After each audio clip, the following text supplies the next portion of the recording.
artinya kajian psikologi dan Islam.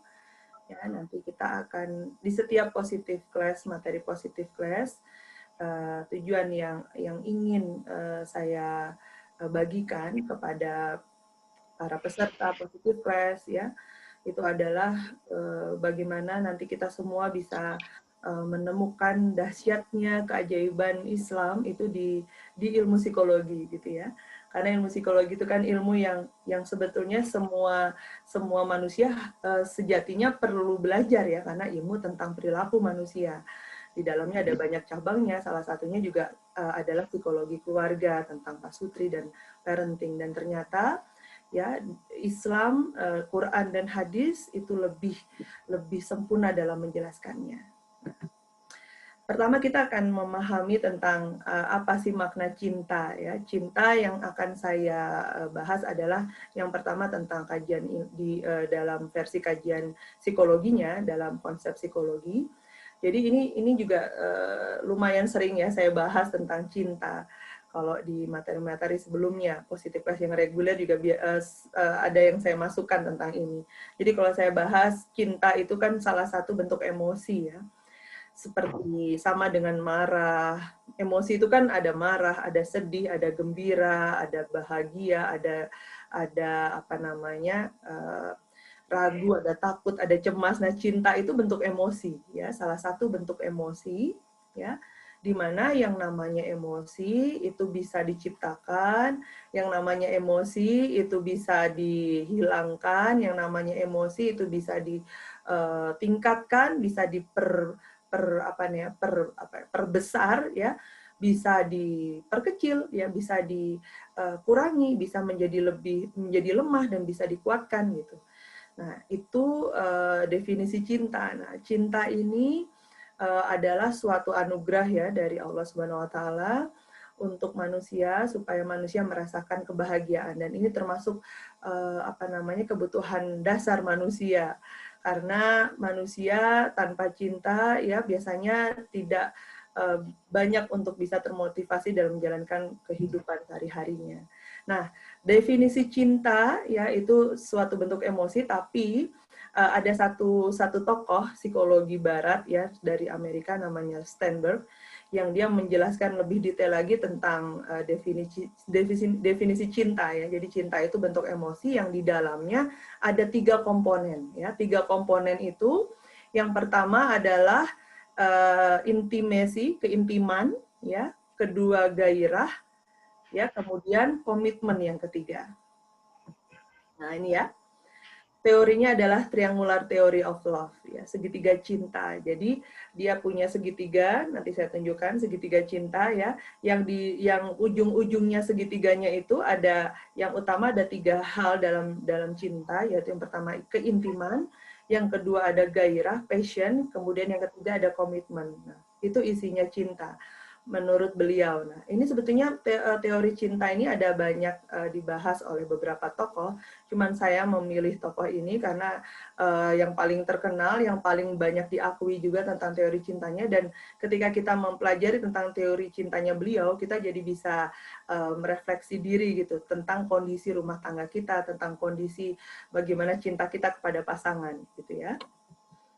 Nah, saya bahas satu-satu ya. Tadi kan ada 3 komponen cinta itu. Cinta adalah bentuk emosi yang ada 3 komponen di dalamnya. Yang pertama keintiman. Jadi di dalam cinta ada keintiman. Intim itu apa? Elemen emosi. Di mana ketika kita merasa intim apa? Merasa nyaman, merasa akrab, merasa dekat secara emosi ya. Ada kehangatan, ada kepercayaan, ada keinginan untuk membina hubungan ya. Itu buah dari rasa nyaman tadi. Ciri-cirinya adalah seseorang akan merasa dekat dengan seseorang, ya. Ciri-ciri ada keintiman itu merasa dekat dengan seseorang, kemudian senang bercakap-cakap dengannya sampai waktu yang lama. Itu artinya ketika kita nyaman, kita punya keintiman sama orang tersebut, akrab gitu ya. Merasa rindu bila lama tidak bertemu dan ada keinginan untuk bergandengan tangan atau saling merangkul bahu ya. Nah, ini keintiman. Kemudian gairah, apa itu artinya gairah? Gairah itu adalah elemen motivasional ya. Ya, ini didasari oleh dorongan dari dalam diri sifatnya seksual, ketertarikan fisik, ketertarikan seksual gitu ya. Ada kebutuhan untuk melakukan hal-hal secara fisik, hubungan biologis. Nah, Ini gairah atau passion. Di dalam cinta juga ada elemen ini, ada komponen ini. Kemudian di dalam cinta ada komponen komitmen, ya. Komitmen itu elemen kognitifnya. Ya, kognitif ya, apa cara berpikir, apa namanya? Kognitif itu artinya pikiran, ya. Nah, ini berupa apa? Keputusan kita untuk secara sinambung dan tetap menjalankan suatu kehidupan bersama. Komitmen untuk bersama, untuk tetap bersama, itu ya. Itu butuh apa namanya? Logika, ya. Kalau tadi intimasi itu ya, keintiman, akrab, dia aspeknya emosi gitu ya, berdasarkan rasa nyaman kita. Tapi kalau komitmen itu dari hasil berpikir kita, logika kita pingin bersama dia, apapun yang terjadi, ya tetap komitmen di dalam hubungan, tetap bersama. Nah, ini segitiganya ya. Nah, dari 3 komponen tersebut, seperti yang saya sudah share di tulisan saya, ya, ada apa namanya, menjadi jenis-jenis cinta, ya, karena ada 3 komponen tersebut, di mana komponen tersebut saling apa namanya, saling bergabung, ada yang sendirian, ya, ada yang berdua, kan ada 3 komponen, ada yang satu aja sendirian, ada yang berdua, ya, ada yang tiga-tiganya masuk di situ, 3 komponen tersebut. Nah, saya bahas yang cuman satu komponen. Jenis cintanya seperti apa sih kalau cuman satu komponen? Yang pertama, yang paling ujung atas itu liking, ya. Liking itu kita suka, seperti persahabatan, cinta yang sama sahabat, ya. Cinta yang sama teman, ya. Yang ada cuman intimasi aja di dalam cinta bentuk ini, bentuk liking ini, bentuk persahabatan ini. Ya, jadi yang ada cuman pingin kita nyaman, seneng ngobrol sama dia, ya, kita cinta karena kita nyaman, ya, cuman ada nyaman, tapi nggak ada komitmen, tapi nggak ada gairah, ya, itu jenis cinta ini. Nah, sebelumnya ya, sebelum saya jelaskan ini kan sebetulnya dalam teori Sternberg ini dipakainya untuk segala macam cinta, ya, artinya tidak hanya cinta romans yang sama pasangan, sama kekasih, sama suami atau istri gitu ya, juga bisa sama keluarga, ya, bisa juga sama anak gitu. Tapi karena ini kita membahas khusus untuk pasutri, jadi ketika saya menjelaskan ini, ya, kita hubungkannya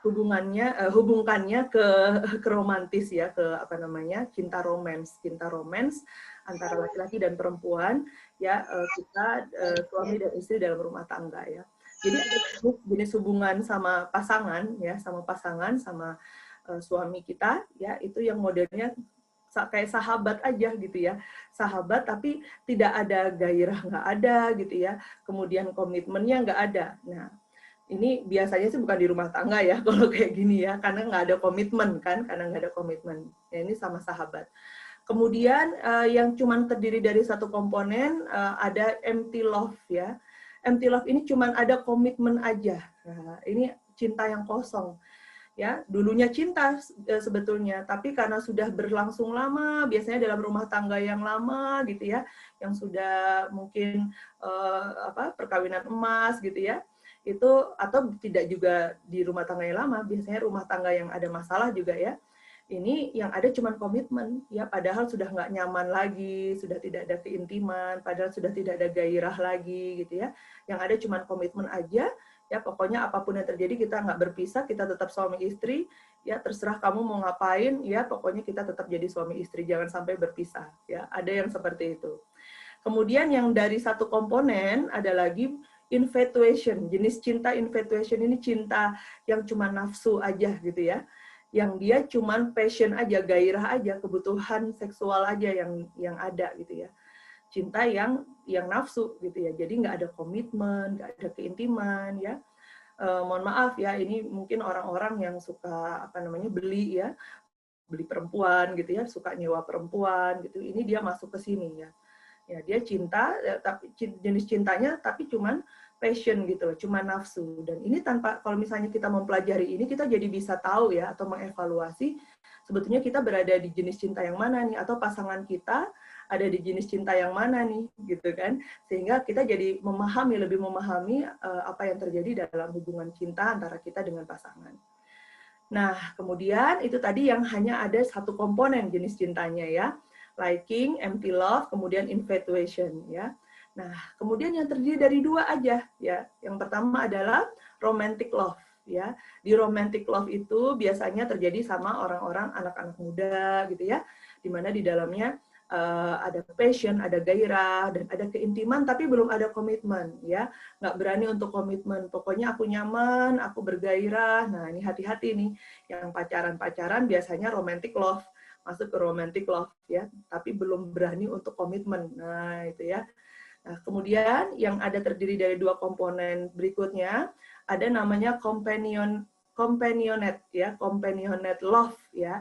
Di dalam companionate love ini ada intimacy ya, keintiman, ada rasa nyaman ya, kedekatan emosi, dan juga ada komitmen tapi nggak ada gairah. Nah, nggak ada gairah. Biasanya kalau sudah hubungannya udah kakek nenek, udah perkawinan yang lama gitu ya, komitmen, nyaman, seperti sahabat, tapi masalah ranjang itu bukan hal yang utama lagi gitu ya.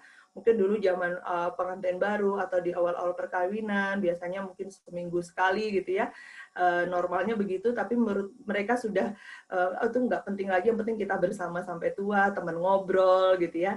Ini jenis companionate. Nah, tapi yang jadi masalah adalah ketika jenis companionate ini ya terjadinya di usia perkawinan masih muda nih. Nah, bahaya juga nih karena nggak ada gairah lagi gitu ya, nggak ada kebutuhan biologis lagi. Nah, itu juga akan menjadi pemicu nanti permasalahan. Kemudian yang berikutnya yang terdiri dari dua komponen cinta, ada namanya fatuous love ya. Fatuous love ya, ini cinta ya. Fatuous love itu terdiri dari ada gairah dan ada komitmen tapi nggak ada keintiman. Ya, saya pernah punya klien ya yang dia mengatakan kepada saya ya bahwa untuk masalah seksual, mohon maaf saya katakan itu ya, masalah biologis, masalah kebutuhan biologis sama pasangan masih bagus. Tapi kita udah nggak akrab lagi, Bu Dian. Udah pokoknya sendiri-sendiri. Udah pokoknya daripada berantem, kita menghindari berkomunikasi, gitu ya. Kalau butuh kebutuhan seksual ya akan dilayani gitu ya, akan melakukan, tapi sudah nggak ada lagi keakraban ya, tapi tetap komitmen ingin berada terus dalam hubungan ini, ingin menjaga perkawinannya, tidak mau bercerai. Tapi ini juga akan menjadi masalah kan kalau misalnya berlarut-larut. Nah, karena nanti kita akan bahasnya akan ke setia versus selingkuh ya. Setia versus selingkuh. Nah, ini jadi dengan kita mengerti jenis-jenis cinta ini, kita jadi paham nih. Oh ya, ternyata kalau cinta itu ya kurang komponennya atau komponennya tidak lengkap, ternyata itu yang akan menjadi pemicu permasalahan-permasalahan gitu ya. Nah, tadi sudah saya sampaikan yang jenis cinta yang terdiri dari satu komponen saja, kemudian yang terdiri dari dua komponen, dan sekarang adalah cinta yang sempurna. Nah, cinta sempurna yang ada di dalam segitiga itu ya, namanya consummate love. Ini goals kita, ini yang kita usahakan untuk selalu kita ciptakan dalam hubungan cinta kita dengan pasangan kita, dengan suami kita ya. Yang dimana di dalamnya ada tiga-tiganya. Ada intimacy, ya, ada keintiman, ada rasa nyaman, ya, seperti sahabat, gitu ya, ngobrol, komunikasi nyaman. Kemudian ada gairah juga tetap ada kebutuhan untuk ketertarikan fisik, ketertarikan seksual sama pasangan. Kemudian ada komitmen di situ, ya. Nah, ini goals-nya kita dalam cinta kepada pasangan kita di rumah tangga supaya kita bisa menciptakan consummate love. Nah, ini kenapa segitiga? Kenapa teori Sternberg ini dia pakai segitiga? Karena ini kan ada tiga komponen ya. Nah, segitiga ini segitiga sama sisi, di mana sisinya harus sama ukurannya, sama panjangnya. Maksudnya bagaimana? Intimasinya, sama passionnya, sama komitmennya harus dijaga supaya sama kualitasnya, gitu ya. Jadi intimasi kalau kurang, passionnya meningkat, tapi komitmennya kurang, nah itu jadi masalah ya. Jadi harus intimacy, passion, komitmen itu harus sama-sama, jumlahnya tuh harus sama besarnya gitu. Jadi segitiga sama sisi supaya kita saling menjaga balancing-nya gitu ya. Jadi antara intimacy, passion, komitmen itu terjaga keseimbangannya supaya apa nanti terciptalah hubungan yang kita harapkan dalam rumah tangga, dalam hubungan cinta kita dengan pasangan kita. Nah, ini consummate love, cinta yang sempurna. Ini yang kita ingin capai ya. Jadi cinta yang tersusun atas komponen keintiman, gairah, dan komitmen. Jadi ini komplit, cinta yang komplit, lengkap, paling sempurna. Ya, jadi kalau pasangan suami istri punya cinta jenis ini, maka akan mendapatkan keindahan cinta, keindahan berumah tangga, gitu ya. Nah, tapi bukan berarti nggak ada persoalan atau konflik. Konflik tetap saja ada, namun hanya berbeda pada aspek solusinya saja ya. Semua rumah tangga ya pasti ada konfliknya. Kalau tanpa konflik nggak ada bumbu-bumbunya ya. Sama dengan jenis stres ya. Stres itu kita butuhkan ya, bukan kita hindari sebetulnya. Dihindari adalah ketika ada peristiwa nggak enak, jadi stres yang buruk ya. Yang kita inginkan setiap kali ada peristiwa nggak enak, ada konflik, jadikan stresnya itu jadi stres baik. Ya, stres yang malah membuat kita, yang konflik yang malah membuat kita semakin mengenal pasangan, yang membuat kita semakin banyak belajar lagi tentang pasangan kita. Oh, ternyata sekarang aku jadi ngerti sekarang pasanganku nggak sukanya ini gitu ya. Bagaimana caranya supaya menghindari konflik. Oh, aku jadi baru tahu karena ada masalah ini, jadi baru tahu gitu ya. Itu yang harus kita lakukan setiap kali ada peristiwa tidak menyenangkan dengan pasangan, konflik dengan pasangan, kita usahakan ya mindset kita setting supaya mikir apa, oh konflik ini menciptakan stresnya tapi harus jadi stres yang baik ya, yang membuat kita jadi tambah banyak belajar lagi tentang pasangan kita dan menjadi semakin kompak lagi gitu kan. Yang namanya sahabat itu akrab semakin sering berantem ya semakin sering berantem kalau kita semakin dekat ya, dan dengan berantem itu berantem yang positif membuat kita jadi semakin mengenal satu sama lain ya. Jadi setiap kali pertengkaran jadi tahu, oh ini ya yang bikin dia marah, aku baru tahu sekarang ya. Jadi kita punya catatan nih, besok-besok nggak begitu lagi. Dia juga seperti itu ya. Jadi saling kemudian belajar lagi satu sama lain. Nah, cinta ini apa namanya, kayak quotes gitu ya. Cinta itu adalah anugerah Allah yang paling indah, tapi banyak manusia menentang aturan Allah ya. Karena cinta jadi buta gitu ya. Karena cinta jadi kemudian lupa sama aturan-aturan Allah, dan sesungguhnya itulah yang kemudian akan menciptakan apakah cinta itu akan membahagiakan kita atau cinta itu justru menyengsarakan kita gitu kan. Nah, sekarang saya bahas cinta dalam definisi Islam ya. Di Al-Quran ya disebut tentang cinta itu dua kata. Ada hub dari kata mahabbah dan mudda dari mawaddah ya. Keduanya sama artinya, yaitu menyukai, senang, menyayangi ya. Ada di surat Ali Imran ayat 14 ya, dari untuk kata hubnya ya. Ada ayat di surat Ali Imran ayat 14, dijadikan indah dalam pandangan manusia kecintaan ya kepada apa-apa yang diingini ya, dan sebagainya ya. Nah, hub ini dalam ayat ini ya, hub ini adalah dijelaskannya suatu naluri yang dimiliki setiap manusia tanpa kecuali, baik manusia beriman maupun manusia yang tidak beriman gitu ya, manusia durjana. Ya, jadi cinta ini, hub ini ya nanti membedakan sama mawaddah sama wuddah. Hub ini adalah naluri ya yang berkasih sayang yang dimiliki manusia, mau beriman atau nggak beriman. Nah, kemudian kalau wudda itu dalam surat Maryam ayat 96 ya, di situ ya, dan di surat Rum ayat 21 ya, ternyata kalau kita lihat ya dari artinya ya dijelaskan oleh para ahli tafsir ya, langsung saja saya ke sini. Jadi di sini menggambarkan bahwa ternyata wudda itu didapatkan, kasih cinta yang didapatkan karena keimanan ya, intinya begitu ya. Ini panjang nih kata-katanya. Jadi kalau hub itu cinta yang meluap-luap, bergejolak ya, bisa dimiliki oleh siapapun, orang beriman atau tidak beriman, bahkan yang durhaka sama Allah bisa hub. Tapi kalau wudda itu cinta yang yang dari Allah gitu ya, yang tidak akan teraih oleh manusia kecuali Allah menghendakinya. Jadi hanya Allah yang akan memberi cintanya kepada hamba yang dikehendakinya. Jadi Allah yang akan mempersatukan hati kita. Nah, jadi kalaupun kita belanjakan seluruh kekayaan yang ada di bumi, niscaya kita tidak akan mendapatkan kebahagiaan cinta kalau Allah tidak menghendakinya. Nah, ini wudda. Jadi wudda ini khusus ya dari Allah, kasih sayang yang Allah berikan ya. Kita bisa mencintai yang wudda itu karena kasih sayang Allah, dan Allah hanya memberikannya kepada orang-orang yang beriman. Nah, cinta yang seperti ini yang nggak akan luntur, ya. Buddha itu ya, yang nggak akan luntur sampai di hari akhir nanti sekalipun maut memisahkannya. Cinta yang atas nama Allah, mencintai sesuatu atau seseorang demi dan untuk Allah, ya.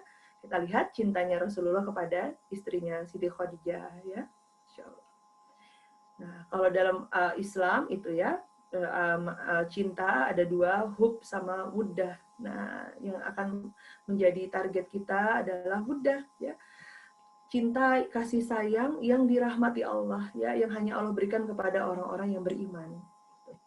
Dan kalau sudah dapat wudahnya Allah, maka cinta itu akan langgeng, cinta itu akan abadi, cinta itu akan lama, gitu ya.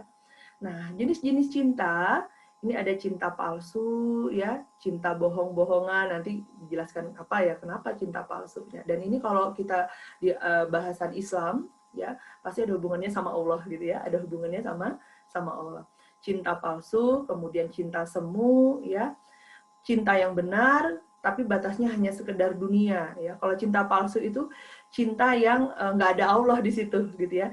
Cinta semu juga cinta, kalau cinta palsu cinta yang nafsu aja, gitu ya. Kalau cinta semu cinta yang udah benar, artinya ya antara ibu sama anak, ya, cinta sama yang halal, gitu ya.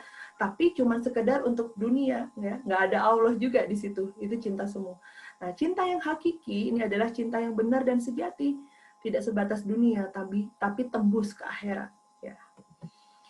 Nah, kenapa bisa ada cinta palsu? Ya, ini tentang cinta palsu ya. Mahbub itu orang yang kita cintai, ya, target yang kita cintai. Ya, jadi keliru menentukan mahbubnya. Orang yang mencintai orang lain atau sesuatu apapun yang bertentangan dengan hukum Allah, maka orang itu telah terjerumus ke dalam cinta palsu. Ya, di surat At-Taubah, surat ke-9 ayat 23. A'udzubillahiminasyaitonirrajim. Bismillahirrahmanirrahim. Hai orang-orang yang beriman, janganlah kalian menjadikan bapak-bapak dan saudara-saudara kalian pemimpin-pemimpin kalian jika mereka lebih mengutamakan kekafiran atas keimanan. Siapa saja di antara kalian yang menjadikan mereka pemimpin-pemimpin kalian, maka mereka itulah orang-orang yang zolim. Ya, banyak manusia yang tidak tahu tentang Allah, tidak kenal Allah, tidak paham ilmu tauhid. Ya, mereka ya mengagung-agungkan, mencintainya malah orang-orang yang justru musuhnya Allah, gitu ya, yang durhaka sama Allah, ya, orang-orang yang menentang Allah justru yang dicintai. Nah, ini salah ini namanya cinta palsu. Kemudian cara yang keliru nih, ada cara yang keliru, cara yang tidak benar dalam mewujudkan cinta akan melahirkan cinta yang palsu. Jadi cinta palsu karena apa? Yang pertama karena salah, yang dia cintai salah, malah yang menentang Allah. Yang dia cintai adalah malah yang melanggar hukumnya Allah, ya, syariatnya Allah, gitu ya. Mohon maaf ya, ketika kita cinta buta, gitu ya, padahal tahu secara akidah berbeda, ya, beragama lain atau bahkan tidak beragama, tapi kita cinta sama dia, nah, kemudian memutuskan untuk mengekspresikan cinta pada orang tersebut, nah itu sudah cinta palsu termasuk, ya. Kemudian ini juga caranya yang tidak benar dalam mewujudkan cinta, ya. Jadi caranya apa? Yang sekarang apa yang terjadi cinta yang merepresentasikan cinta palsu? Ya, perzinahan, free sex, ya. Mohon maaf, tinggal bersama, ya. Belum dalam ikatan yang sah, tapi sudah istilahnya apa? Kumpul kebo, gitu ya. Kemudian bermain-main, ya, cinta yang tidak ada legalitasnya, perselingkuhan itu juga termasuk di dalamnya, ya. Nah, di surat Al-Isra, surat ke-17 ayat 32, ya, A'udzubillahiminasyaitonirrajim, Bismillahirrahmanirrahim. Janganlah kalian mendekati zina, kata Allah, ya. Sesungguhnya zina itu adalah perbuatan yang keji dan jalan yang buruk. Karena segala aktivitas ekspresi cinta, ya, itu kalau misalnya dipelihara, ya, itu akan menjurus pada nafsu, ya. Nafsu yaitu kebutuhan tindakan seksual, dan kalau sudah seperti itu namanya zina. Tapi zina itu bukan cuman sudah goalsnya berhubungan seksual, tapi kata Allah apa? Jangan dekati zina. Berarti hal-hal yang mendekatkan kita pada hal tersebut kayak pacaran, gitu ya, hubungan yang tidak ada status legalitasnya, kemudian mengangan-angankan, gitu ya, zina mata, gitu ya, zina lisan, zina hati. Nah, hati-hati, itu sama Allah disuruh kita menjauhi, jangan didekati, ya, karena pada akhirnya juga akan menjerumuskan kita ya ke dalam kemaksiatan, dosa besar. Nah, sekarang cinta semu. Cinta semu itu yang dicintai dan cara mencintainya dibenarkan secara syar'i ya, pasangan yang halal gitu ya, suaminya, istrinya, ya anaknya, orang tuanya gitu ya. Tapi landasan pelakunya melakukan bukan karena Allah. Nah, kalau misalnya ini kita konteksnya pasutri ya dalam rumah tangga ya kita fokusnya antara suami dan istri ya. Ada orang-orang yang saling mencintai tapi tidak ada Allah, bukan karena Allah ya. Mencintai pasangan kita, suami kita ya, hati-hati ya ketika kita lupa bahwa untuk bisa menciptakan cinta yang membahagiakan itu harus ada landasannya keimanan kepada Allah Subhanahu wa taala. Baru akan menjadi sebuah pahala ya ketika apa yang kita lakukan dilandasi dengan keimanan. Karena syarat diterimanya amal ya itu adalah keimanan dan ketakwaan. Surat Ali Imran ya ayat 14. A'udzubillahiminasyaitonirrajim. Bismillahirrahmanirrahim. Dijadikan indah pada pandangan manusia kecintaan pada apa-apa yang diingini, yaitu wanita-wanita, anak-anak, harta yang banyak dari jenis emas, perak, kuda, pilihan, binatang-binatang ternak, dan sawah ladang. Ini harta ya, jadi bukan hanya pada person, pada manusia, tapi pada harta. Itulah kesenangan hidup di dunia. Dan di sisi Allah lah tempat kembali yang baik atau surga. Ya, jadi hati-hati manusia kena cinta yang semu ketika dia lebih mencintai semua yang disebutkan Allah ini ya daripada Allah. Sehingga apa kalau kita sudah mencintai sesuatu lebih daripada Allah, kita akan lupa ya sama Allah, lalai sama Allah. Ya, yang ada apa? Kita lupa sama hukumnya Allah, lupa sama perintah Allah, lupa sama larangan Allah. Kita jadi durhaka sama Allah. Nah, ini cinta semu ya. Jadi cinta semu ya karena apa? Kalau semu berarti kan kelihatannya seperti baik, padahal nggak baik, gitu kan? Kalau cinta palsu berarti kita dibohongi sama cinta itu, kita dibodohi sama cinta itu, merasa itulah cinta ya, yang sejati, padahal ya nanti di kehidupan kita yang kekal, kehidupan kita, tempat kita pulang yang sebetulnya, yang sebenarnya yaitu di kampung akhirat. Ya, ternyata cinta-cinta itu, cinta palsu, cinta semu itu malah membuat kita masuk ke dalam neraka. Nauzubillah min dzalik ya. Nah, sekarang cinta hakiki. Cinta hakiki di surat Al-Baqarah ayat 165 ya, a'udzubillahi minasyaitonirrajim. Bismillahirrahmanirrahim. Di antara manusia ada orang-orang yang menyembah tandingan-tandingan selain Allah. Mereka mencintainya sebagaimana mereka mencintai Allah. Adapun orang-orang yang beriman sangat cinta kepada Allah. Nah, ini yang di bawahnya, yang di garis bawah ya, yaitu orang yang beriman sangat cinta kepada Allah. Di mana banyak orang, ya orang-orang tuh menyembah tandingannya Allah, ya, mencintai yang yang lain seperti mereka mencintai Allah. Gitu. Nah, tapi orang beriman itu orang yang sangat cinta kepada Allah. Inilah cinta yang hakiki, ya.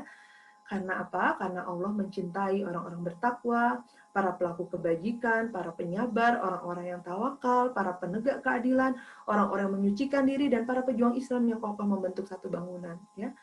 Jadi orang beriman sangat cinta kepada Allah. Kenapa? Karena Allah mengatakan, karena Allah menyampaikan bahwa Allah sangat mencintai orang-orang beriman, gitu loh. Ya, orang beriman, buahnya adalah takwa, dan orang beriman buahnya adalah amal kebajikan.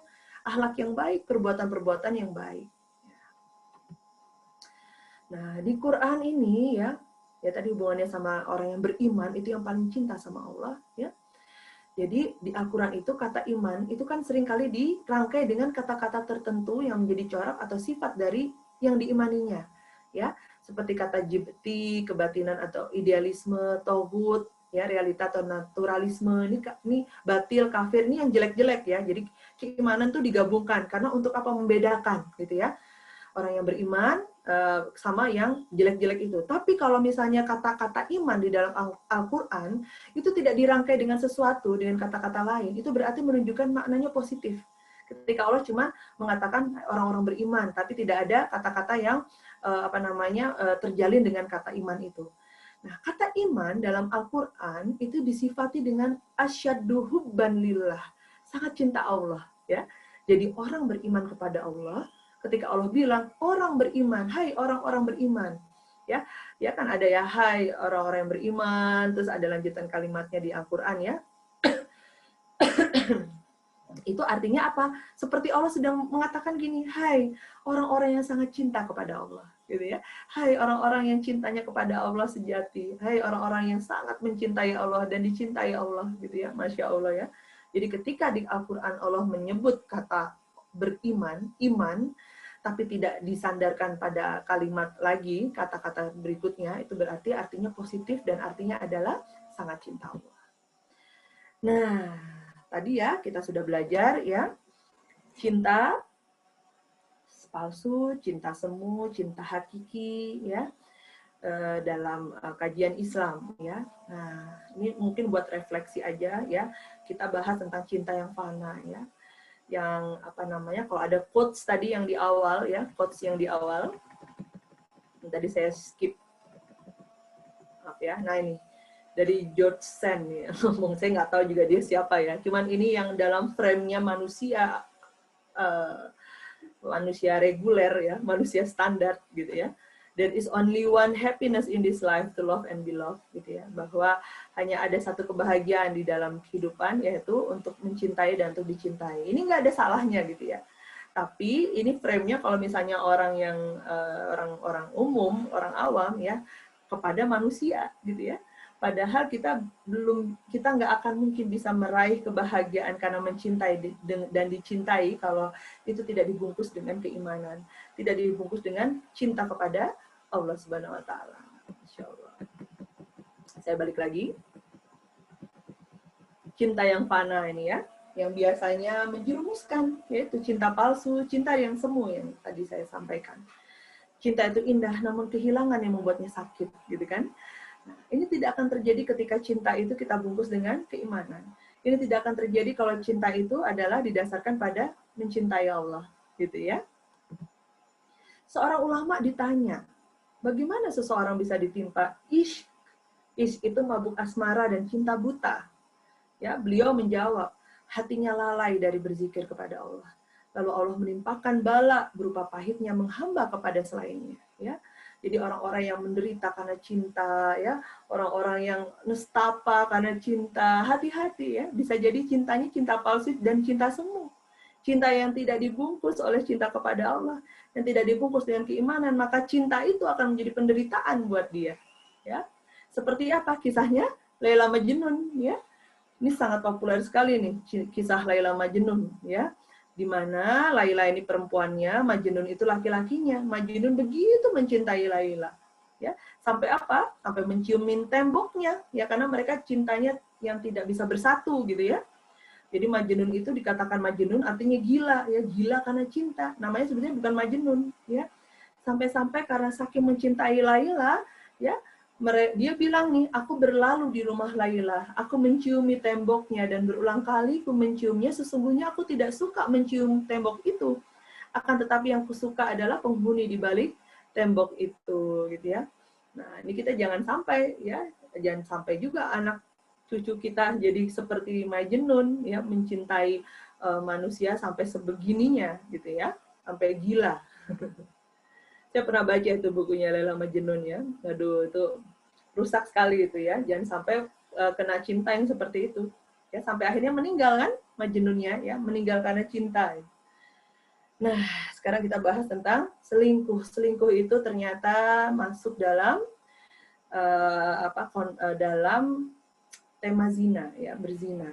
Jadi zina itu adalah hubungan seksual di luar nikah, baik suka sama suka atau tidak. Berzina adalah salah satu dosa besar dalam Islam. Zina awal mulanya timbul dari percampuran laki-laki dan perempuan secara bebas, ya, tidak belajar adab-adab bagaimana bergaul dengan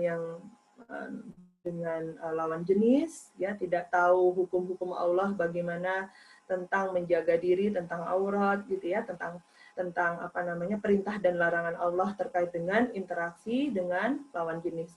Karena itu, khalwat atau berduaan antara lawan jenis dilarang, yang bukan mahram dilarang.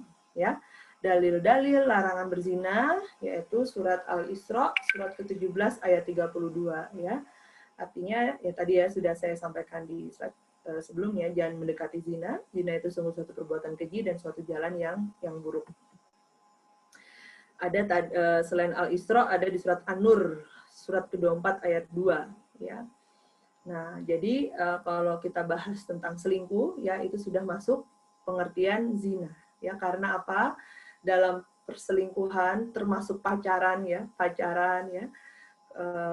suatu hubungan cinta, ya, yang kemudian ada aktivitas fisiknya, ada aktivitas biologisnya, seksualnya, ya, itu masuk ke zina.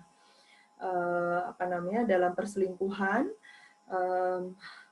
Saya belum survei ya, tapi banyak klien-klien saya yang terlibat perselingkuhan itu sudah 100% melakukan hubungan badan ya sama selingkuhannya gitu ya. Tapi ada juga yang nanti kita bahas ya, ada selingkuh fisik, ada selingkuh emosi, ada selingkuh hati ya.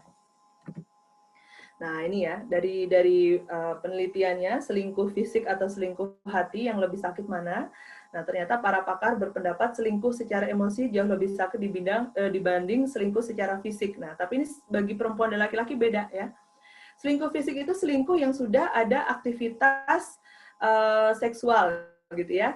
Bukan cuman hubungan badan ya, tapi ya berciuman itu termasuk, sudah menyentuh, sudah bermesraan secara fisik, itu artinya selingkuh fisik ya.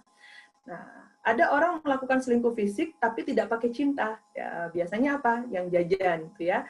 Mungkin selingkuh dengan dia menyewa wanita tunasusila ya untuk kepuasan biologisnya karena dia punya kebutuhan biologis yang tidak terpuaskan ya. Tapi tidak ada cinta di situ ya. Ini cuman just for sex. Mohon maaf ya kalau saya ngomongnya begini ya. Hanya untuk kebutuhan seks kok. Aku tuh ada juga orang yang selingkuh, dia tidak merasa selingkuh, karena dia merasa, aku nggak selingkuh kok, aku tetap cinta padamu istriku, ya. Aku cuman butuh seksnya aja sama perempuan itu, aku nggak cinta sama dia. Nah, kalau laki-laki, dalihnya begitu. Nah, bagi laki-laki, kalau selingkuhnya fisik, ya, itu masih dimaafkan. Ini dari penelitiannya ya, bukan semua laki-laki, tapi sebagian besar laki-laki dalam menyikapi selingkuh fisik ya itu sebagian besar masih bisa oke lah, kan cuman fisik aja ya. Anda tahu saya punya klien ya, dia sebetulnya lesbian ya, yang perempuan lesbian, tapi kemudian dia memutuskan untuk menikah karena dia tidak ingin sebetulnya lama-lama jadi lesbian gitu ya. Nah, dia menikah dengan sahabatnya yang sudah tahu bahwa dia lesbian. Paham ya? Jadi dia menikah sama laki-laki ya yang menerima bahwa dia ini lesbian tapi mau berubah gitu loh, mau memperbaiki diri. Nah, saya tanya, apa yang membuat dia, kan saya penasaran ya, kok mau ya, kan sudah tahu nih ada kecenderungan lesbian ya, meskipun dia baik-baik sebetulnya karena dia mau mensupport supaya pasangannya ini yang ingin berubah, yang ingin memperbaiki diri, yang lesbian dan sudah pacaran, dan sudah melakukan hubungan seksual sama lesbian gitu loh. Nah, itu bisa berubah. Nah, saya tanya, apa yang menyebabkan Anda bisa menerima ini perempuan ini ya, klien saya untuk jadi istri Anda, padahal Anda tahu. Dia bilang, menurut saya karena dia kalau cuman fisik ya, kalau cuman fisik nggak apa-apa, nggak masalah ya, karena dia kalaupun butuh aktivitas seksual karena dia lesbian, butuhnya sama yang lesbian, nggak apa-apa, dia bilang gitu. Tapi yang penting cintanya sama saya, dia bilang gitu. Yang penting dia memilih saya, cintanya sama saya. Nah itu kan, wah, suatu cara pandang yang unik gitu ya, yang kita baru tahu ada laki-laki yang mikir seperti itu. Ya, ada juga klien saya nih ya, sudah suami istri tapi long distance relationship LDR ya, suaminya di Australia, istrinya di Malang ya, orang bule suaminya. Mereka komitmennya apa? Ini kan kita LDR ya, jarang ketemu. Udah nggak apa-apa, asalkan kamu cuman fisik aja, just for sex, cuman untuk hubungan seksual saja sama perempuan lain, atau yang sama kalau suaminya sama perempuan lain di Australia, kalau yang istrinya sama laki-laki lain di Malang, it's okay. Kalau cuman just for sex, kalau cuman buat kebutuhan seksual, nggak apa-apa, aku nggak akan marah, nggak akan aku nilai kamu selingkuh gitu ya. Tapi kalau sudah pakai cinta, wah bisa marah banget gitu. Nah itu ya, itu udah komitmen tuh dua-dua, tapi ternyata yang nggak bisa itu si perempuannya, si perempuannya yang nggak bisa ya. Nah itu ya, ada namanya open relationship dalam sebuah perkawinan, artinya bebas, mereka pakai aturan sendiri, pokoknya kita komitmen, kita tetap cinta, ya kita tetap ada intimasi, tetap ada gairah, tetap ada komitmen, tapi ketika ketika kamu boring boleh, yang penting ngomong dulu. Ada yang gitu, ya, ada klien saya begitu, yang penting aku tahu sama siapa kamu selingkuh. Itu ada yang seperti itu, dan itu tidak akan berakhir dengan baik ya. Kan kenapa ujung-ujungnya datang ke saya? Ya, karena sudah mengalami masalah dan kekacauan dalam rumah tangga ya. Jadi segala aturan, segala hal yang tidak based on aturan Allah itu akan menimbulkan kekacauan ya. Ngatur-ngatur caranya dia sendiri, rumah tangga diaturnya pakai gayanya dia sendiri, tapi nggak mau patuh sama Allah, ya itulah yang terjadi kekacauan. Nah, kalau perempuan, tadi kalau laki-laki ya, laki-laki ya kalau selingkuh fisik dia masih oke, gitu kan? Masih oke, nggak apa-apa. Tapi kalau perempuan, kalau tahu pasangannya selingkuh hati, ya itu sakit, lebih sakit ya. Sorry. Laki-laki kalau tahu pasangannya, istrinya selingkuh fisik, dia masih oke. Tapi kalau tahu selingkuh hati, nah dia bermasalah, artinya gitu ya. Jadi yang jauh lebih sakit dibanding selingkuh fisik ini untuk lebih banyak ke para suami. Nah, kalau buat istri, ya kebanyakan perempuan, ya pada umumnya, ya nggak semua perempuan, tapi perempuan tuh kalau selingkuh hati nggak apa-apalah, gitu ya. Artinya yang penting nggak ada hubungan seksual, gitu. Yang penting nggak pernah ketemuan, nggak apa-apa deh dimaafkan SMS doang, nggak apa-apa deh chatting seks, ya sexting, gitu kan, chatting yang membahas seks, gitu kan. Kemudian nggak apa-apalah, yang penting nggak pernah ketemuan, itu nggak apa-apa. Itu biasanya itu rata-rata perempuan masih memaafkan, gitu ya. Yang penting nggak pernah tidur bareng, gitu kan. Itu buat perempuan masih bisa kalau selingkuh hati, gitu kan. Tapi kalau udah selingkuh fisik biasanya lebih menyakitkan buat perempuan. Nah, jadinya apa? Banyak nih jadinya ya orang-orang yang kemudian tadi kan ada persepsi yang berbeda bahwa kalau cuma just for sex bukan selingkuh. Yang namanya selingkuh itu harus pakai hati, gitu kan. Kemudian yang perempuan juga ngomong gini, yang aku cuman chat-chat aja sih, nggak pernah ketemuan, nggak pernah tidur bareng juga, nggak selingkuh namanya, gitu ya. Tapi tetap aja dua-duanya namanya selingkuh, ya. Nggak ada yang, oh ini selingkuh ringan, ini selingkuh berat, enggak. Dua-duanya sama-sama selingkuh, karena nanti pada ujungnya adalah apa? Perzinahan, gitu ya. Dan kita pun dilarang sama Allah untuk mendekati zina. Nah, sekarang kita masuk ke pemicu terjadinya selingkuh. Tadi kita sudah bahas tuh triangulary theory dari Steinberg ya, teori cinta, segitiga cinta dari Steinberg ya. Itu bisa jadi cerminan. Oh, ternyata ya bisa juga ini kan ada di list yang saya tulis di artikel yang saya tulis ya.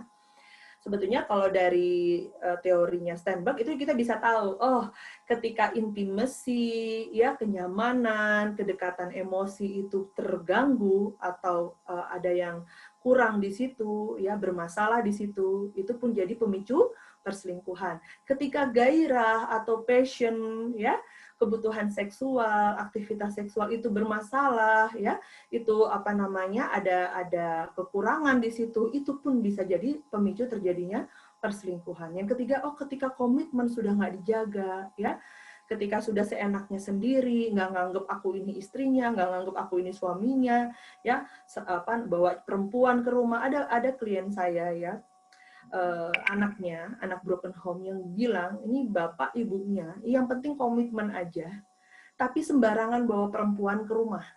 Jadi ibunya bawa pacarnya ke rumah, bapaknya bawa pacarnya ke rumah. Bayangkan itu ya. Jadi mereka udah pokoknya kita jadi suami istri, tapi udah bebas-bebas aja, kita mau pacaran sama orang lain, mau selingkuh, ya yang penting kita tetap jadi suami istri. Tetap saling menghormati, menghargai sebagai suami istri. Tapi kayak gitu. Coba bayangkan. Luar biasa ya, jadi klien saya ini yang anaknya jadi anak broken home lah dia. Anak broken home yang bukan akibat perceraian, tapi rumah yang kacau karena apa? Karena tidak taat sama hukum Allah, karena tidak memahami aturan-aturan Allah ya. Bikin aturan sendiri, aturannya manusia, gitu kan? Nah, saya kembali lagi ke teorinya Steinberg tadi ya. Jadi ketika intimasi, kenyamanan, kedekatan emosi ini terjalin karena komunikasi yang baik ya. Nah, kalau kita bahas, komunikasi itu ada di intimasi. Karena ketika kita punya komunikasi yang baik, kenyamanan dalam berkomunikasi, ya, dengan pasangan, ya, saling nyaman, maka terbentuklah intimasi yang baik. Kemudian passion juga, ya, akan terbentuk dengan baik, ya, ketika intimasi itu baik sebetulnya, ya. Ketika intimasi baik, itu biasanya akan muncul passion, ya. Orang ketika kita nyaman, dengan pasangan kita, ya, itu akan muncul sendiri itu kebutuhan passionnya, itu gairahnya. Kemudian komitmen. Nah, ini harus dijaga. Ketika 3 komponen ini ada masalah, maka itu akan menjadi pemicu terjadinya perselingkuhan. Dan sebetulnya yang paling utama pemicu terjadinya perselingkuhan, kalau tadi kan pembahasan dari ilmu psikologinya, dari ilmiah, sebetulnya nomor 1 ini, ya. Yang selanjutnya itu bagian dari poin nomor 1 ini. Apa? Minimnya pemahaman beragama, ya, dan muraqabatullah. Apa artinya? Merasa diawasi oleh Allah. Minim. Ya, kalau sudah minim paham agama, pasti minim merasa diawasi oleh Allah. Karena nggak paham agamanya. Ya, nggak menjalankan agamanya, nggak belajar tentang agamanya, nggak belajar tentang hak dan kewajiban suami dan istri. Kalau sudah menikah, kita wajib belajar apa hak istri, apa hak suami. Kemudian belajar apa kewajiban istri, apa kewajiban suami, apa yang Allah bolehkan, apa yang Allah larang, apa yang kita tuju dari berumah tangga, apa yang kita tuju dari punya keluarga, punya anak cucu gitu ya, dari mendidik mereka, apa yang dituju.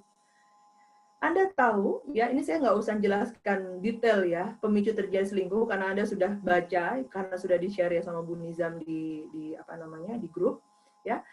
Yang intinya mau saya bahas tadi ya, kalau tentang konsep ilmiahnya tadi, 3 itu kita jaga, intimacy, gairah, passion, sama komitmen itu dijaga, ya. Dengan apa? Nanti yang saya bahas. Bagaimana caranya, gitu kan?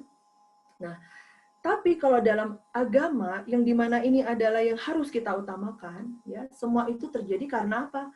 Karena minim paham agama, ya, tidak belajar, ya, tidak tahu apa yang buruk, apa yang baik menurut agama, ya, tidak belajar apa yang Allah perintahkan dan apa yang Allah larang, tidak ngerti ya bahwa kemampuan Allah itu apa. Allah itu yang maha mengawasi, Allah itu yang maha tahu, Allah yang selalu ada, ya, dan kita dicatat. Sehingga itu menciptakan apa? Kita nggak punya self control, gitu kan? Manusia yang tidak dekat sama Allah, tidak kenal sama Allah. Artinya apa? Manusia yang tidak dekat dengan Al-Quran. Ya, manusia yang tidak dekat dengan Allah adalah yang tidak dekat dengan Al-Quran. Ya, kepentingan Al-Quran apa? Ditadaburi, bukan cuma dibaca, ya, ditadaburi yang utama. Membaca bagus, tapi yang utama setelah membaca, mendengarkan, yaitu juga bagus, menghafalkan bagus, ya. Yang utama adalah mentadaburi supaya nanti apa? Dipraktekkan, diamalkan, ya, isi dari Al-Quran itu. Di mana di situ semua ada, ya. Al-Quran dibantu dengan hadis, semua ada, ya, rules-nya Allah ada di situ semua. Jadi kita tahu hak dan kewajiban dalam rumah tangga itu suami istri apa. Sehingga ketika suami istri ini belajar hukum-hukum Allah, oh hakku ini, oh hak istriku ini, oh kewajibanku ini, oh kewajiban suamiku ini. Jadi apa? Salingnya berbuat ma'ruf, akan saling berbuat ma'ruf. Apa yang terbaik? Ketika suami tahu haknya dia, oh aku ini pemimpin di rumah tangga, istriku wajib taat padaku, gitu kan? Nomor 1 tuh saya, nomor 2 baru orang tuanya, itu ya, haknya suami. Tapi dia juga belajar haknya istri. Oh, haknya istri dia itu harus dilembutin, harus diberi kasih sayang, tidak boleh disakiti, karena ada hadis, laki-laki terbaik adalah yang paling lembut dengan istrinya. Oh, ada sunnah Rasulullah, Rasulullah itu senang sekali menolong istrinya pekerjaan rumah tangga, ya. Rasulullah itu tidak menyusahkan istrinya, gitu kan. Akhirnya karena tahu hak-haknya, ya, dan kewajiban-kewajibannya, jadinya berusaha melakukan yang terbaik. Jadinya apa? Ya, semuanya saling. Yang istri berusaha patuh sama suaminya, yang suaminya berusaha membahagiakan istrinya dengan bersikap lembut, gitu ya. Akhirnya apa yang ada? Keharmonisan. Di mana nanti intimasi, komitmen, ya, dan gairah itu akan ada.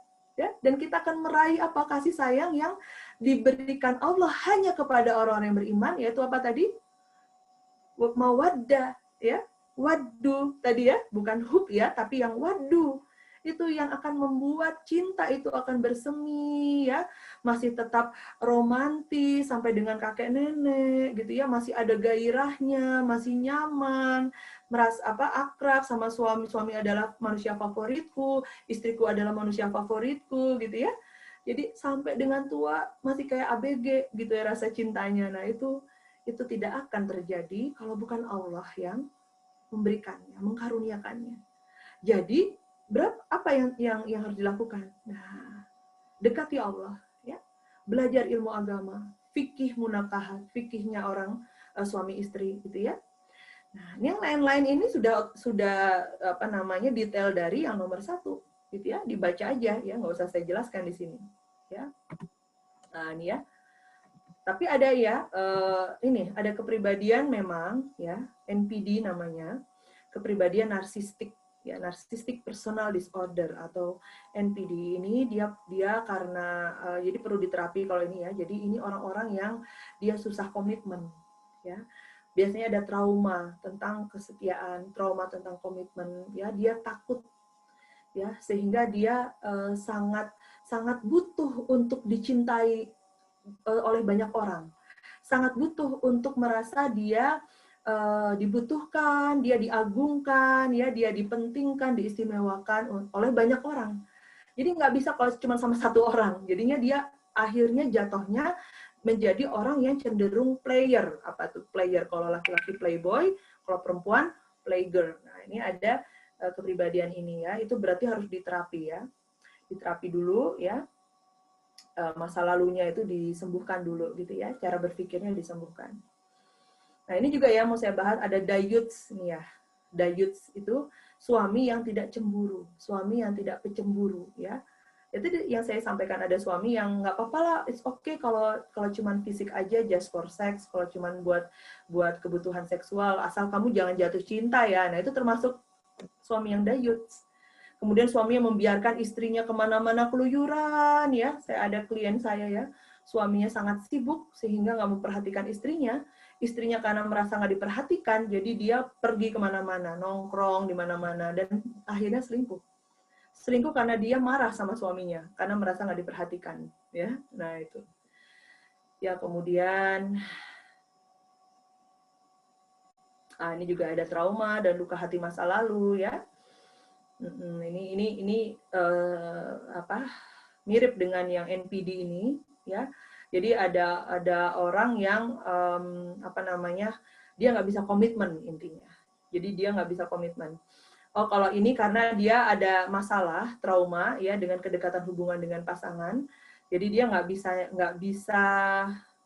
bisa terbuka ya. Orang-orang yang dia nggak bisa terbuka karena dia khawatir ketika dia terbuka dia ingat sama traumanya, sehingga ketidakterbukaannya ini menimbulkan komunikasi yang buruk, menciptakan tidak adanya komunikasi yang saling menyamankan, sehingga intimasinya nggak bisa tercapai gitu ya. Komponen cinta yang intimnya, yang merasa nyamannya itu selalu kurang, selalu buruk gitu, dan itu akan menjadi pemicu adanya perselingkuhan gitu kan. Kemudian, bosan ya ini. Nah, ini semua memang goals-nya ya, tujuan yang pertama ini ya, minimnya pemahaman beragama ya. Kalau kita tahu apa yang kita tuju ya, kita akan lebih aware lagi, lebih semangat lagi untuk menjaga diri kita ya. Oke. Tidak adanya kepuasan dalam perkawinan. Nah, ini karena masalahnya di situ sebetulnya semuanya ya. Tidak paham hukum-hukum agama, tidak mengerti kepentingannya beragama dalam setiap kehidupan kita, itu harus didasari dengan keimanan dan ketakwaan. Nah, ini ya, ada sebuah hadis dari Bukhari. Rasulullah SAW bercerita tentang mimpinya, menyebutkan beberapa hukuman yang Allah berikan kepada manusia karena pelanggaran mereka yang beraneka ragam. Di antaranya, ya ini tentang hukuman orang yang berzina, ya, selingkuh, itu masuk dalam sini. Kemudian kami lalu sampai pada sebuah bangunan seperti tungku pembakaran. Ya, perawi hadis berkata, sepertinya beliau juga bersabda, tiba-tiba aku mendengar suara gaduh dan teriakan. Beliau melanjutkan, kemudian aku menengoknya. Lalu aku dapati di dalamnya laki-laki dan perempuan yang telanjang. Tiba-tiba mereka didatangi nyala api dari bawah mereka. Mereka pun berteriak-teriak. Nabi Shallallahu Alaihi Wasallam bersabda, aku bertanya pada Jibril dan Mikail, siapa mereka? Keduanya menjawab, adapun laki-laki dan perempuan yang berada di tempat seperti tungku pembakaran, mereka adalah para pezina. Semoga Allah melindungi kita semua, ya, dari mendekati zina aja. Semoga Allah melindungi kita, ya Allah, dan anak cucu keturunan kita, melindungi suami kita, suami-suami kita. Ya, ini dari Ibnu Qayyim, ya, seorang ulama yang sangat terkenal, ya. Sungguh maksiat itu adalah sebab hilangnya keberkahan rezeki dan waktu, ya. Jadi ketika kita mau bermaksiat, kita ingat bahwa kehidupan kita ada di genggaman Allah Subhanahu wa taala, ya. Hidup kita ini ada di genggaman Allah Subhanahu wa taala. Kalau kita paham, belajar bagaimana dahsyatnya kekuasaan Allah, begitu mudahnya Allah menjungkir balikan kehidupan kita, kita akan takut. Ya, takut itu buah dari takwa, ya. Dan takut kepada Allah itu bergandengan dengan cinta kepada Allah. Ya, kalau kita sangat cinta sama seseorang, ya, ada rasa takut, takut untuk membuat dia marah, takut untuk kehilangan dia, takut untuk membuatnya kecewa, ya, takut untuk mengecewakan dia, takut untuk membuat dia sedih, pinginnya nurut, ya, takut yang membuat kita tunduk patuh sama Allah Subhanahu wa taala. Nah, ini hati-hati ya. Jangan sampai perempuan ini, karena saya melihat ya dari kasus-kasus yang datang ke saya, ya, sudah rata-rata banyak perempuan-perempuan yang sudah malah bukan laki-lakinya gitu ya yang berselingkuh, banyak berselingkuh, tapi istri-istrinya gitu ya. Wanita durhaka di hadis An-Nasa'i, ya, Allah tidak akan melihat seorang istri yang tidak mau berterima kasih atas kebaikan suaminya, padahal ia selalu butuh pada suaminya. Ini dari sudut pandang perempuan, karena banyak sekali ya zaman sekarang ini karena kecanggihan teknologi, karena zaman sudah begitu modernnya, sehingga membuat manusia jadi lebih hedonis, ya, artinya apa, semuanya lebih ke materialistis. Kemudian patokan bahagianya itu juga materialistis, bahwa yang namanya suamiku tuh harus punya banyak uang gitu ya, harus seperti selevelnya CEO, direktur yang ada di TV-TV yang kita lihat di media sosial gitu ya, sehingga kurang bersyukur, ya, tidak bersyukur pada suaminya, ya. Saya melihat ya, pernah ya ada kerabat saya, Masya Allah ya, punya rumah tangga, dia pekerjaannya masih ya karena baru keluar dari pekerjaan yang kalau dia tetap di situ gajinya besar sekali, tapi karena dia memilih Allah, ya, dia takut sama Allah, dia meninggalkan pekerjaan itu yang dia khawatir dengan bekerja di situ Allah nggak ridho. Jadi akhirnya dia berdikari, ya, berwira swasta, ya, kemudian punya anak 3, ya, istrinya saya pernah melihat gitu ya, istrinya dikasih uang sama suaminya pada saat itu cuma 300.000 ya untuk bulanan. Jadi suaminya bilang, "Dek, maaf ya, aku cuma bisa ngasih 300.000 bulan ini." Kemudian si istrinya dengan wajah yang ceria, dengan wajah yang bahagia, "Alhamdulillah, nggak apa-apa mas. Alhamdulillah masih ada rezeki dari Allah, 300.000 ini bisa banyak sekali, bisa buat kebutuhan banyak sekali kok," gitu ya. Dan saya melihat wajah suaminya itu begitu bahagia ya, melihat rasa syukur dari istrinya, betapa istrinya bersyukur meskipun cuma dikasih 300.000 ya, itu nggak mungkin bisa buat kebutuhan dia pribadi kan, buat kebutuhan pribadi istrinya, nggak mungkin bisa buat beli yang lain-lain kan, cuma buat rumah tangga ya, itu pun mepet sekali pasti. Nah itu ya. Nah, jadi kalau kita mengingat nih hadis ini ya, maka kita akan berdoa ya sama Allah, ya Allah jadikan aku termasuk dalam golongan istri-istri yang pandai bersyukur kepada suami, ya. Apapun yang dikasih suami, alhamdulillah, ya. Apapun yang dikasih suami, alhamdulillah, dan berdoa, ya. Ketika suami ngasih ke kita gitu ya, langsung ya Allah, semoga Allah tambahkan rezekimu suamiku, ya. Semoga uang ini yang sekarang cuman segini ya, ini akan berlipat ganda karena keberkahannya, ya. Doakan ya buat suami kita, jangan sampai kita menyusahkan suami kita, ya. Baik. Nah, mengobati jiwa dengan menentang keinginan jeleknya. Ya, artinya apa ini ya, ketika kita punya segala sesuatu yang tidak sempurna, ya emang hidup ini nggak ada yang di dunia itu tidak ada yang sempurna ya, dan itu sebetulnya ujian dari Allah ya. Karena Allah ingin lihat nih, ya semua manusia itu pasti dikasih ketidaksempurnaan ya. Kalau kita melihat ada yang sempurna, pasti salah kita ya, pasti kita salah kalau melihat dia sempurna, pasti ada yang tidak sempurna gitu ya. Jadi hidup ini Allah mempergilirkan kesedihan dan kebahagiaan. Allah mempergilirkan keuntungan, kerugian. Itu untuk apa sih? Supaya Allah lihat, Allah kan menguji keimanan kita. Allah lihat, dengan dikasih sedih, apakah masih tetap bisa takwa sama Allah? Atau masih bisa tambah takwa? Atau malah jadi fujur? Atau malah jadi maksiat sama Allah? Nah, kalau dikasih senang, ya tadi senang ya. Kalau dikasih sedih, apakah tetap bisa takwa atau malah fujur? Kalau dikasih senang, apakah masih bisa takwa atau fujur? Itu yang Allah lihat. Karena semuanya itu ujian. Dikasih rumah tangga yang langgeng, bosan, gitu kan? Ada orang nggak bersyukur gitu, jadi bosan, nggak ada masalah. Aku pengen ada challenge, nggak ada tantangan, gitu ya. Akhirnya dia buatlah masalah, gitu ya. Jangan sampai seperti itu ya. Ada masalah juga ngeluh, ya. Nggak ada masalah ngeluh, ada masalah ngeluh. Berarti apa kuncinya? Ya, bersyukur sebetulnya.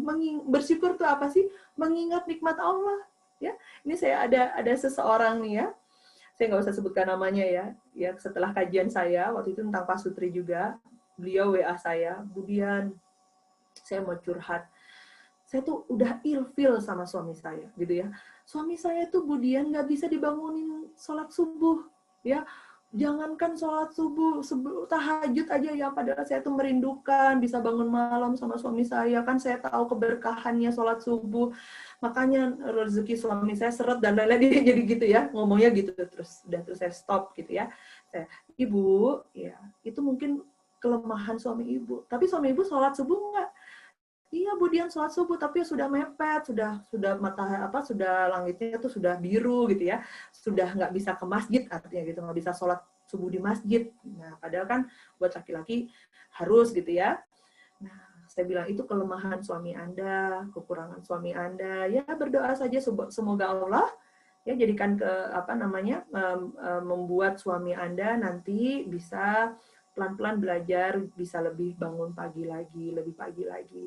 Kemudian saya tanya, coba itu kelemahannya suami Anda ya, satu ya, nggak bisa sholat subuh gitu ya. Kemudian apalah yang kalau kelebihannya coba dipikirkan. Apa kelebihan suami ibu yang itu mungkin perempuan lain nggak banyak yang punya suami kayak suami ibu. Kemudian dia nulis panjang gitu ya, katanya sambil nangis waktu nulis itu. "Iya, Budian, suami saya sabar. Suami saya mau membantu pekerjaan rumah tangga walaupun nggak saya minta.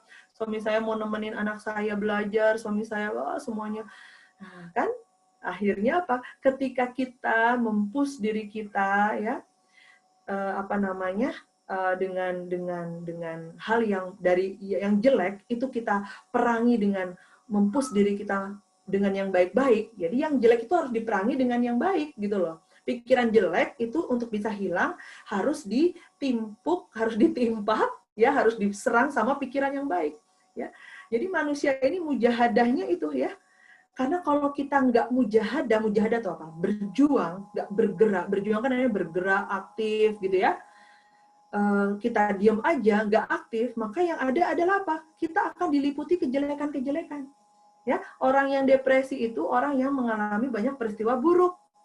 Kalau dia pasif, ya maka akan semakin depresi. Kalau dia sedih di kamar, nggak mau ketemu orang, ya tertutup, itu malah semakin tambah parah depresinya. Maka obat depresi apa? Bergerak, aktif, ya.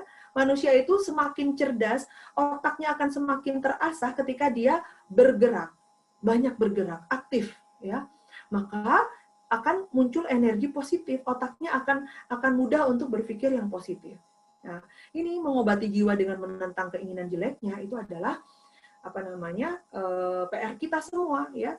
PR kita dalam menjalani kehidupan ini, bercapek-capeknya adalah untuk melawan hawa nafsu. Ya, nggak bisa cuma didiemin aja. Kayak rumah, saya suka contohkan ini ya, rumah ya sudah bersih, tapi dibiarin aja, nggak pernah disapu, nggak pernah ada aktivitas membersihkan. lama-lama apa? Kotor, karena nggak pernah dibersihkan, nggak pernah, cuma didiemin aja, sudah kotor banget, banyak debunya, ya kan? Kenapa? Karena memang sudah nyata nih, musuhnya kebersihan rumah adalah debu-debu. Di luar tuh banyak debu, ada angin, ya, yang kita tahu akan mengotori rumah kita. Nah, kita juga nih, kita tahu musuh kita apa? Setan. Setan suka apa? Suka membuat kita jadi didominasi hawa nafsu. Kalau kita diam aja, nggak memerangi setan, maka setan yang akan berkuasa, ya, memasukkan hawa nafsu terus, membuat kita jadi dikuasai hawa nafsu. Maka, ya, yang kita lakukan adalah selalu, ya, bergerak, ya, menentang keinginan jeleknya. Karena kalau keinginan jelek itu muncul, langsung ditentang. Ada pikiran jelek, langsung istighfar. Ada apa namanya, keinginan syahwat untuk melakukan yang Allah larang, langsung kita ganti dengan ibadah-ibadah, dengan hal-hal yang Allah ridhoi. Nah, ini ya, ini kalau misalnya sudah terjadi suami pasangannya selingkuh, bagaimana gitu kan? Kalau pasangan sudah selingkuh, bagaimana Budian, ya? Nah, ini kalau di surat Asy-Syura ayat 40, maka barang siapa memaafkan dan berbuat baik, maka pahalanya atas tanggungan Allah. Ya, jadi gini, yang utama memaafkan. Keputusan kita untuk menerima dia kembali, maksudnya memaafkan yang tetap menjadi suami istri, atau memaafkan yang bercerai, ya berpisah, tapi memaafkan. Nah, itu yang utama sebetulnya, memaafkannya, gitu ya. Mau keputusan kita tetap dalam pernikahan atau tidak, ya itu kita timbang, ya, bagaimana maslahatnya. Bagaimana pertimbangan. Jadi Allah itu tidak melarang berpisah, tapi Allah tidak suka. Artinya apa? Kita harus berusaha sekuat mungkin menjaga rumah tangga. Tapi ketika rumah tangga itu, ya, ketika menjadi suami istri, justru kita menjadi orang-orang yang saling menzolimi, atau orang-orang yang justru jauh dari Allah, ya, mungkin keputusan berpisah itu memang harus dipilih, ya. Di tulisan saya sudah ada, ya, apa yang harus dilakukan, ya. Kalau sudah bertobat, pasangan kita maafkan, kita minta kepada Allah semoga peristiwa ini bisa kemudian menjadikan kita berdua, suami dan istri ini, menjadi hamba Allah yang lebih dekat lagi sama Allah, ya. Tapi kalau suami tidak mau bertobat, diulang-ulang, nah mungkin, ya, berpisah itu bisa menjadi diskusi, gitu ya. Saya tidak akan pernah mengajukan atau menyarankan perpisahan pada semua klien saya, ya, karena kalau bisa diperbaiki, dan hanya Allah yang bisa membuat niat kita untuk memperbaiki itu terjadi, ya. Nah, sabar, ya, bersabar itu juga, ya, dalam rumah tangga, dalam menjalani kehidupan sebetulnya, ya, menjadi diamanahi amanah apapun, sabar itu harus bisa kita raih, ya. Jadi skillnya ahli surga, ya, yaitu orang-orang yang bertakwa, ya, selain ahli syukur, yaitu ahli sabar. Sehingga peristiwa-peristiwa buruk terjadi, ya, pikiran baik kita adalah, oh, Allah sedang ingin mengajarkan aku untuk punya keahlian sabar. Di surat Az-Zumar ayat ke-10, hanya orang-orang bersabarlah yang disempurnakan pahalanya tanpa batas. Nah, ini perekat terkuat antara suami dan istri bukan cinta sebetulnya, tapi agama. Kenapa? Karena ketika agama itu baik, maka cinta kita akan jadi cinta yang hakiki. Kenapa hakiki? Tadi, ya, mawaddah, gitu ya. Cinta yang Allah karuniakan, yang karena keimanan kita, yang hanya Allah berikan kepada orang-orang yang beriman, sehingga cinta itu akan abadi, ya. Kalau misalnya konsep merawat tumbuhan cinta, kita melihat cinta seperti tanaman yang butuh dirawat, disirami, dipupuki, dijaga dari hama, gitu kan. Sinarnya juga harus baik, gitu kan. Yang harus kita kenal nih, tanaman kita nih sukanya apa, nggak sukanya apa. Tanaman kita ini yang akan membuat dia terbunuh, membuat dia sakit, atau yang membuat dia sehat, apa saja. Kan jenis tanaman beda-beda. Nah, sama pasangan juga begitu. Komunikasi itu, ya, mencari tahu tentang pasangan itu kan dari komunikasi, ya.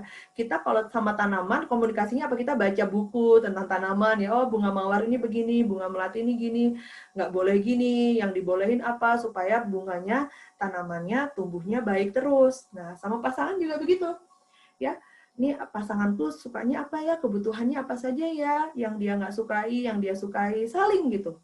Dengan komunikasi yang nyaman itulah, maka kita akan jadi tahu, akan selalu update tentang apa yang dibutuhkan pasangan kita. Ya, sehingga ya kita jadi yang paling tahu tentang pasangan kita. Dan komunikasi yang nyaman adalah komunikasi yang saling menghormati, menghargai, pendengar yang baik, gitu ya. Maka untuk bisa menciptakan itu semua, butuh kita menjadi orang yang agamanya baik. Artinya apa orang yang agamanya baik? Orang yang agamanya baik adalah orang yang beriman. Buah dari keimanan adalah takwa. Buah dari takwa adalah amal. Seperti bunga yang tidak bisa mencium harum, seperti bunga yang tidak bisa menutup harumnya antara iman dan amal. Sehingga orang yang imannya benar, agamanya benar, maka akhlaknya pun baik. Orang yang akhlaknya baik, orang beriman, ya, itu orang yang sangat membuat nyaman banyak orang. Semua orang akan nyaman sama orang yang beriman. Orang Islam itu ketika dia bilang dia beriman, ya, buah dari imannya adalah, oh orang ini membuat nyaman orang lain. Enak kalau ngobrol sama dia, nggak pernah dijudge. Pokoknya kalau komunikasi sama dia enak aja. Nah, itu goals kita. Ya, maka ketika agama kita baik, otomatis cinta kita adalah cinta yang baik, ya, maka itu akan merekat hubungan antara suami istri. Nah, di hadis Bukhari dan Muslim, ya, ada hadis, dapatkanlah istri yang memiliki agama yang baik, niscaya kamu akan beruntung. Ini kalau buat laki-laki. Biasanya Al-Quran dan hadis itu memang diwakilkannya sama laki-laki ya, laki-laki. Jadi untuk laki-laki, tapi sebetulnya juga untuk kita perempuan gitu ya. Karena ketika disebut itu istri, berarti kalau kita adalah seorang perempuan ya kita memandang itu adalah suami. Jadi dapatkanlah istri yang memiliki agama yang baik. Kalau kita perempuan, dapatkanlah suami yang agamanya baik, niscaya kamu akan beruntung. Nah itu ya, agama yang baik adalah apa buahnya? Amal ya. Jadi jangan lihat orang agamanya baik, oh dia lulusan pesantren, oh dia belum tentu loh, ya. Oh anaknya kiai, belum tentu. Anda lihat dulu akhlaknya bagaimana, ibadahnya bagaimana. Ibadahnya apakah menghasilkan akhlak yang baik? Nah itu, ya. Akhlak yang baik apa menghasilkan amal yang baik.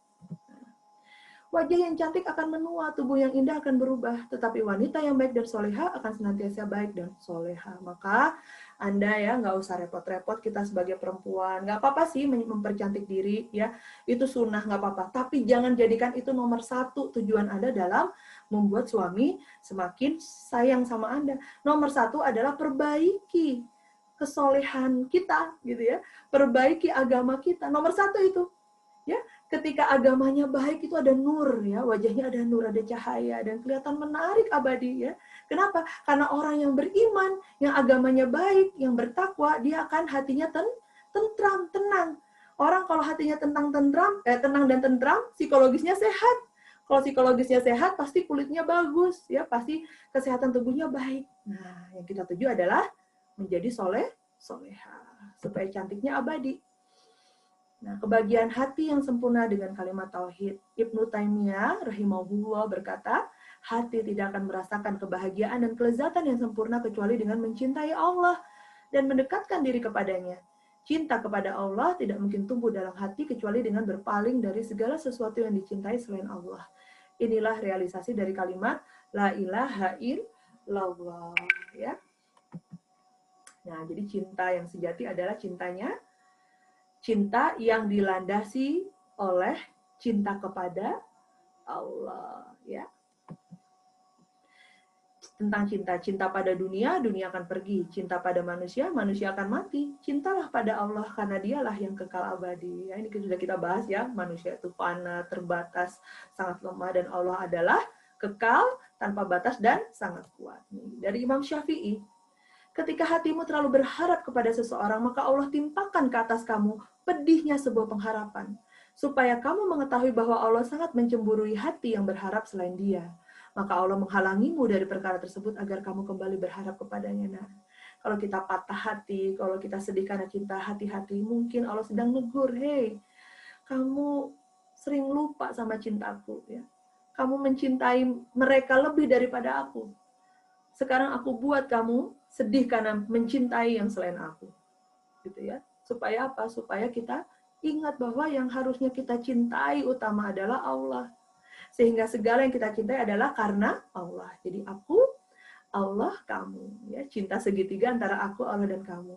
Kalau kita ingin cinta itu membahagiakan, maka harus ada Allah di situ. Ya, tiada yang salah dari mencintai seseorang.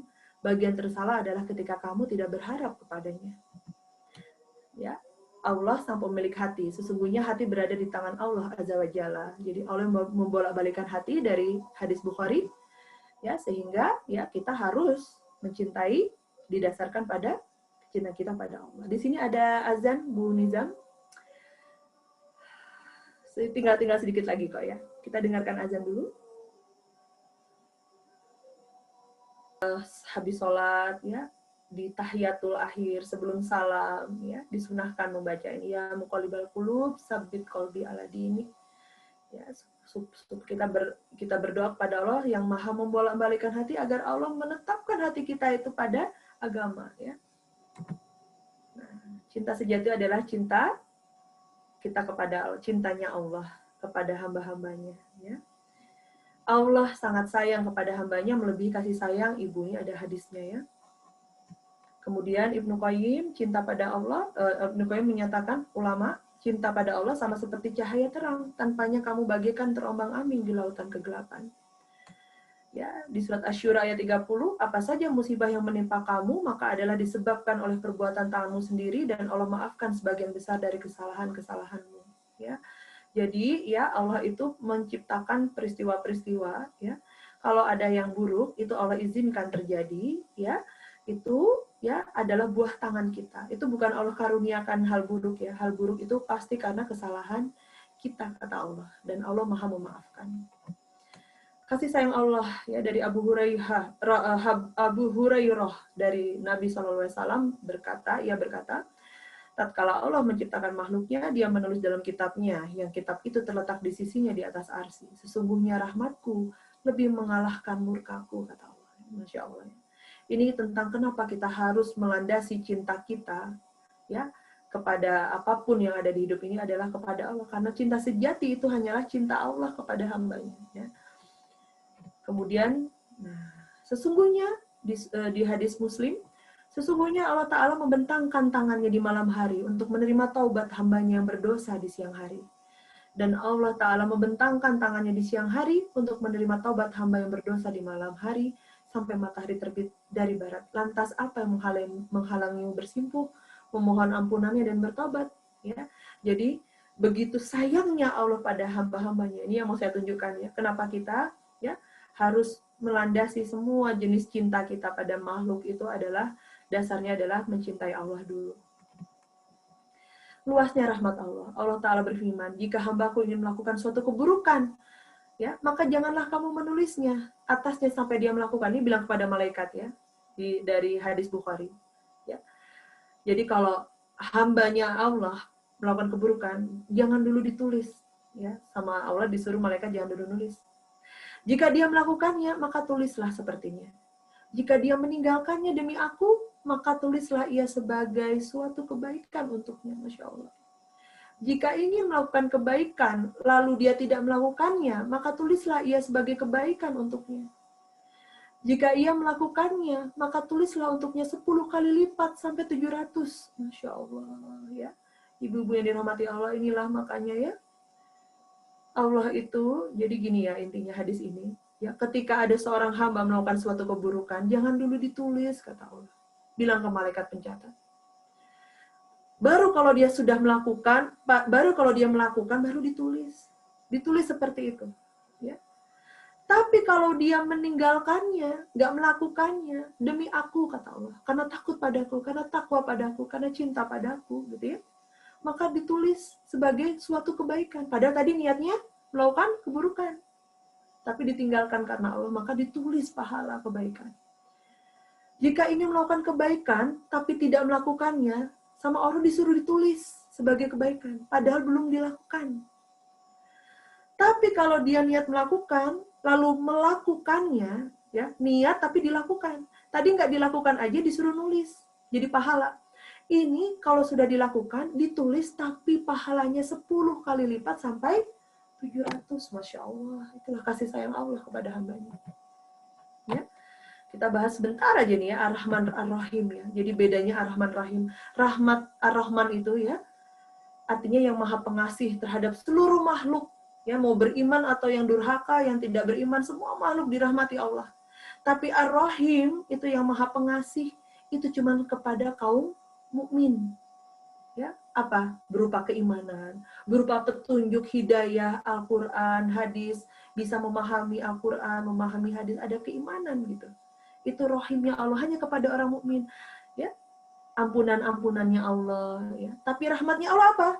Udara, rahmatnya Allah apa? Rezeki, dikasih kebahagiaan, itu rahmatnya Allah ya. Allah memberi rahmatnya bukan hanya pada orang beriman, tapi semuanya diberi sama Allah. Allah memberikan rahmat kepada seluruh makhluknya dengan tidak pilih kasih.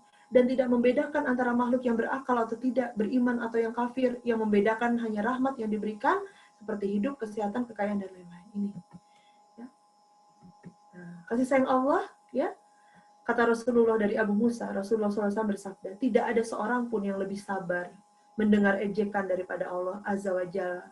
Sesungguhnya Allah disekutukan dengan yang lainnya, dikatakan bahwa Allah punya anak, sedangkan Allah selalu memaafkannya dan memberinya rizki. Ya Allah, Masya Allah. Itu ya. Sudah betapa durhakanya manusia kepada Allah, tetap dikasih rezeki sama Allah, tetap dikasih kehidupan, dikasih udara gratis sama Allah. Ya. Dikasih makanan, dibuat makan sama Allah ya. Itulah ya. Hendaknya pendosa malu. Hendaknya pendosa malu, karena meski ia bermaksiat, Allah masih menurunkan nikmat kepadanya setiap waktu. Sementara amalan kemaksiatannya naik ke Allah setiap waktu. Ya. Allah bentangkan ya, tadi ya, pintu maafnya. Masya Allah. Al-Quran adalah surat cinta daripada Allah untuk hambanya. Orang yang mencinta kepada Al-Quran ialah parameter cinta kita kepada Allah dari Ibnu Mas'ud. Jadi kalau kita ya cinta kepada Allah, parameternya dilihat dari seberapa cintanya kita sama Al-Quran. Seberapa akrabnya kita sama Al-Quran, seberapa intimasinya kita sama Al-Quran, gitu kan? Jika Allah cinta, jika Allah mencintai seseorang, maka Allah akan selalu menuntun hambanya menuju jalan yang Allah ridhoi, ya. Ditunjukkan, ya, semakin semangat berilmu, semakin cinta sama Al-Quran, semakin senang di kajian ilmu, itu tanda Allah cinta. Allah berfirman, jika aku sudah mencintainya, maka akulah pendengarannya yang ia jadikan untuk mendengar, dan pandangannya yang ia jadikan untuk memandang, dan tangannya yang ia jadikan untuk memukul, dan kakinya yang dijadikannya untuk berjalan. Jikalau ia memintaku, pasti ku beri, dan jika meminta perlindungan kepadaku, pasti kulindungi. Ini dari Bukhari. Nah, orang yang mencintai Allah akan dicintai oleh penduduk langit. Ya, apabila Allah mencintai hamba, maka Allah memanggil Jibril. Ini hadis Bukhari Muslim. Sesungguhnya Allah mencintai fulan, maka cintailah dia. Maka Jibril pun mencintainya. Jibril memanggil penduduk langit. Sesungguhnya Allah mencintai fulan, maka cintailah dia. Maka penduduk langit pun mencintainya. Kemudian meletakkan baginya penerimaan di bumi. Insya Allah. Kalau kita bertanya di manakah kedudukan kita di sisi Allah, jawabannya mudah. Sejauh mana kedudukan Allah di hati kita. Ya, sudah. Tujuan dari ujian hanyalah agar engkau mengingat Allah. Jika Allah mencintai satu kaum, maka Allah akan mengujinya. Hadis Abu Dawud At-Tirmidzi. Ketika Allah rindu pada hambanya, dia akan mengirimkan sebuah hadiah istimewa melalui malaikat Jibril yang isinya adalah ujian. Pergilah pada hambaku dan timpakan berbagai ujian kepadanya karena aku ingin mendengar rintihannya. Hadis qudsi riwayat Tabrani. Hakikat cinta adalah mencintai karena Allah. Mencintai Allah adalah setinggi-tingginya cinta. Sempurnakan cintamu pada Allah sebelum engkau melabuhkan cintamu pada makhluknya. Maka ya, yang semua kita harapkan dalam rumah tangga yang sakinah mawaddah warahmah, ya, mudah-mudahan terwujud dari azam kita untuk ya ingin mencintai Allah melebihi apapun dalam hidup kita, dan itu jadi doa ya. Jadikan itu doa rutin kita ya. Ketika hati galau, ketika hati dirundung duka, langsung ya ucap selain zikir, istighfar ya, yang terutama adalah ya Allah, izinkan aku mencintaimu melebihi apapun dalam hidupku ya Allah, selama-lamanya ya Allah. Ya, karena apa? Ketika cinta itu kita tidak bisa mencintai Allah melebihi apapun dalam hidup kita, berarti kita mencintai yang lain melebihi Allah, dan itulah kemudian ya, maka kita akan menghadapi penderitaan karena cinta. Karena manusia kalau udah kehilangan cinta, itulah ya, dia akan mudah down, ya, dia akan mudah trauma, dia akan mudah mengalami masalah-masalah psikologis gitu ya. Nah, demikian ini dari saya rasa sudah cukup. Jadi